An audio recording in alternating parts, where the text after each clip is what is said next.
Shortly after and throughout the weekend, the warnings about the dangers we face manifested in Ibadan, or your state of Nigeria, where an explosion of violence led to citizens' death and the loss of hard-earned property.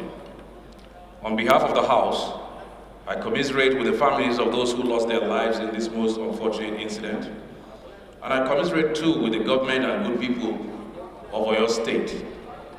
I assure all Nigerians that the House of Representatives will work within the powers available to us to prevent recurrence of similar incidents, not just in Oyo State, but across our country, north, west, east, and south. Honorable colleagues, the House of Representatives has neither command nor control of the country's security apparatus.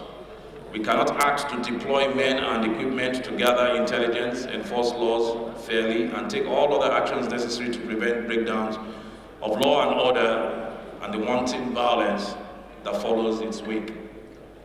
However, the House is a microcosm of our beloved country. And here in this chamber, we represent every tribe and religion, creed and religion, and every region. And we owe a duty to the people we serve to do the things we believe sincerely in our hearts can improve the circumstances of their lives.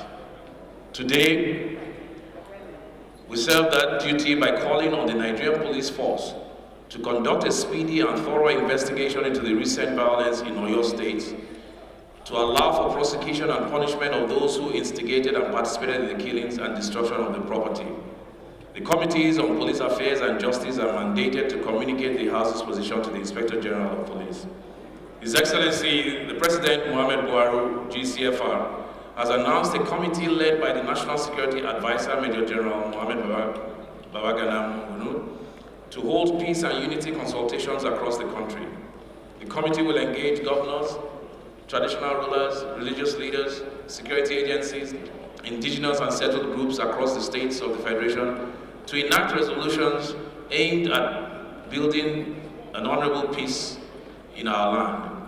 The House of Representatives aligns with this initiative, and we will constitute a working group to participate in these consultations.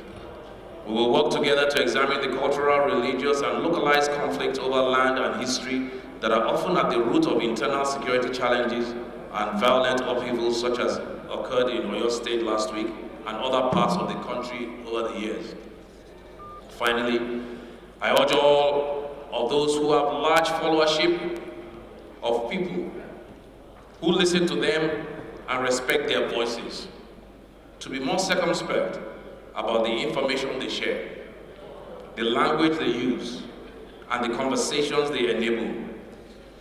The words we use about each other can have outside consequences on our nation's peace and stability, because words have the power to build and also to destroy. And to political leaders, let me reiterate that we have a greater responsibility to keep the peace in our country. And to do that, we must first commit ourselves to the cause of equal justice and fair treatment for all. Only then can we wage peace with resolve, secure in the knowledge that with peace, a more prosperous union is within reach. God bless you and God bless Federal Republic of Nigeria.